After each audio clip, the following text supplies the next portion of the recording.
നമഃശിവായ. ഓം ശ്രീ ഗുരുഭ്യോ നമഃ. അമ്മയുടെ സന്ദേശം. ജീവിതത്തിൽ ദുരനുഭവങ്ങൾ ഉണ്ടാകുമ്പോൾ വിധിയെ പഴിക്കുന്നവരാണ് നമ്മളിൽ ഏവരും. നല്ലതായാലും ചീത്തയായാലും നമ്മുടെ വിധിയെ സൃഷ്ടിക്കുന്നത് നമ്മൾ തന്നെയാണെന്ന സത്യം നാം മറന്നു പോകുന്നു. ഇന്നു നമ്മൾ ചെയ്യുന്ന കർമ്മത്തിൻ്റെ ഫലം നാളെ വിധിയുടെ രൂപത്തിൽ നമ്മെ തേടിയെത്തുകയാണ് ചെയ്യുന്നത്. വിവേകപൂർവം ഇപ്പോൾ നമ്മൾ ചെയ്യുന്ന കർമ്മങ്ങളാണ് നമ്മുടെ നല്ല ഭാവിയെ സൃഷ്ടിക്കുന്നത്. അവിവേകത്തോടെയും ദ്രോഹബുദ്ധിയോടെയും ചെയ്യുന്ന കർമ്മങ്ങളാകട്ടെ ദുഃഖവും ദുരിതവും നിറഞ്ഞ ഭാവിക്കു കാരണമാകുന്നു. സ്വന്തം കർമ്മങ്ങളിലൂടെ ഓരോരുത്തരും സ്വയം എഴുതുന്നതാണ് വിധി എന്നു മനസ്സിലാക്കി വർത്തമാനകാലത്തിലെ കർമ്മങ്ങളെ നമ്മൾ ഏറ്റവും ശ്രദ്ധയോടെ നന്നായി ചെയ്യുകയാണ് വേണ്ടത്.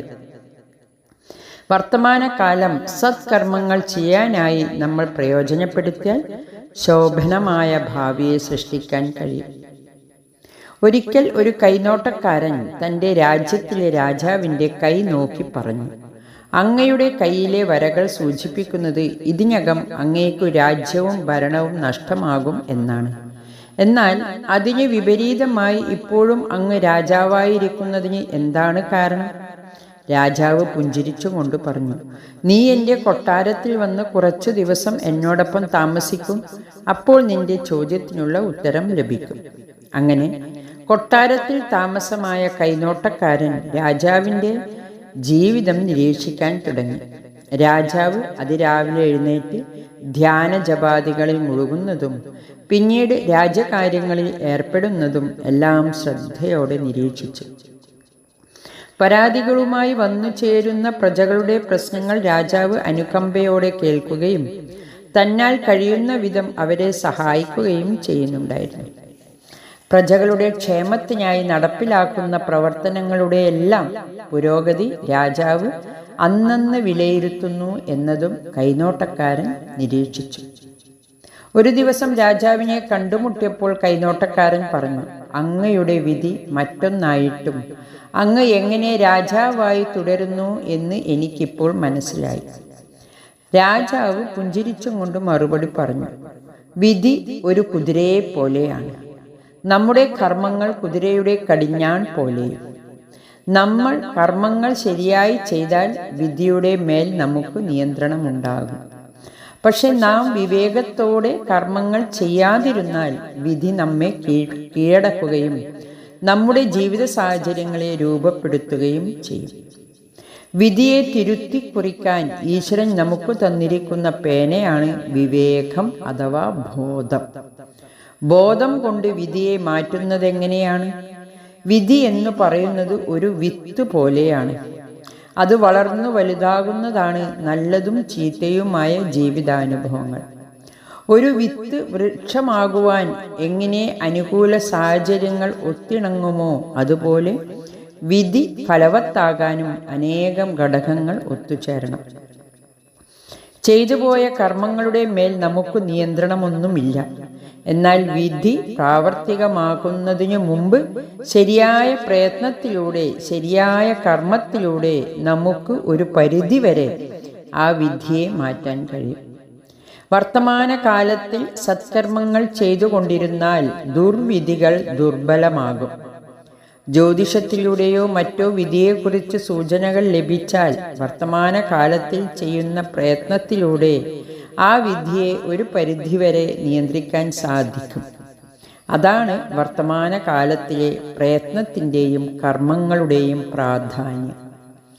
ഒരു ദുഷ്കർമ്മം ചെയ്യാൻ നമ്മൾ ആദ്യമായി ചിന്തിക്കുന്നുവെന്ന് കരുതുക. അതിനെയാണ് സങ്കല്പം എന്ന് പറയുന്നത്. അതിൽ നിന്ന് ചിന്തകളുടെ ഒരു പ്രവാഹം തന്നെ ഉണ്ടാകും. അവയാണ് പിന്നീട് വാക്കും പ്രവൃത്തിയുമായി മാറുന്നത്. സങ്കല്പം പ്രവൃത്തിയായി മാറുന്നതിന് നമ്മുടെ ഭാഗത്തു നിന്ന് അനുകൂലമായ പ്രയത്നം കൂടിയേ തീരും. ഈ ഘട്ടത്തിലാണ് പ്രയത്നത്തിലൂടെ അവയെ നിയന്ത്രിക്കാൻ കഴിയുന്നത്. ആദ്യത്തെ ചിന്ത നമ്മുടെ നിയന്ത്രണത്തിൽ അല്ല. എന്നാൽ തുടർന്നുള്ള ചിന്തയെ നിയന്ത്രിക്കാൻ നമുക്ക് കഴിയും. മാത്രമല്ല ബോധപൂർവം പ്രയത്നിക്കാനും സത്കർമ്മങ്ങൾ ചെയ്യാനും നമുക്ക് സാധിക്കും. അങ്ങനെ വിധിയെ ഒരു പരിധിവരെ മാറ്റാൻ കഴിയുന്നു. നമ്മുടെ എല്ലാ വേദങ്ങളും ശാസ്ത്രങ്ങളും പ്രയത്നത്തിന് ഊന്നൽ കൊടുക്കാനുള്ള കാരണം ഇതാണ്. വിധി എത്ര ഫലവത്താണെങ്കിലും അതിൻ്റെ ശക്തി സങ്കല്പം വരെ മാത്രമേ ഉള്ളൂ. സങ്കല്പങ്ങൾ പ്രാവർത്തികമാകുന്നതിനു മുമ്പ് ബോധത്തെ ഉണർത്തുകയാണെങ്കിൽ ആ സങ്കല്പത്തെ അവിടെ വച്ചു തന്നെ ഇല്ലാതാക്കാം. നല്ല വെയിലത്തു തന്നെ കിടക്കുന്ന വിത്ത് മുളക്കുകയില്ലല്ലോ. അതുപോലെ ബോധത്തിൻ്റെ തെളിഞ്ഞ വെളിച്ചത്തിൽ ഒരു വാസനാബീജവും പ്രവൃത്തിയായി വളരുകയില്ല. വിവേകം കൊണ്ട് സങ്കല്പങ്ങളെ നിയന്ത്രിച്ചാൽ അവ നമ്മളെ തെറ്റായ പ്രവൃത്തിയിലേക്ക് നയിക്കുകയില്ല. നമ്മൾ ഇന്നനുഭവിക്കുന്ന സുഖദുഃഖങ്ങൾ മുൻ ജന്മങ്ങളിലും ഈ ജന്മത്തിലും നമ്മൾ ചെയ്ത കർമ്മങ്ങളുടെ ഫലമാണ്. നമ്മുടെ ഈ മനുഷ്യ ശരീരം തന്നെ മുമ്പ് ചെയ്ത കർമ്മങ്ങളുടെ ആകെത്തുകയാണ്. അതിനാൽ കർമ്മം ശ്രദ്ധയോടെയും വിവേകത്തോടെയും ചെയ്യുകയാണെങ്കിൽ നമുക്ക് സംതൃപ്തമായ ജീവിതം നയിക്കാം. ജീവിതത്തിൽ ദുഃഖങ്ങൾ ഉണ്ടാവില്ല എന്നല്ല ഇതിനർത്ഥം. സുഖദുഃഖങ്ങൾ ജീവിതത്തിൻ്റെ സ്വഭാവമാണ്. എങ്കിലും പ്രയത്നത്തിലൂടെയും കർമ്മങ്ങൾ വിവേകപൂർവം ചെയ്യുന്നതിലൂടെയും നമുക്ക് വലിയൊരളവോളം ദുഃഖങ്ങൾ ഒഴിവാക്കാനും ജീവിതത്തിൽ ആനന്ദം കണ്ടെത്താനും തീർച്ചയായും കഴിയും. ഹരി ഓം നമഃ ശിവായ.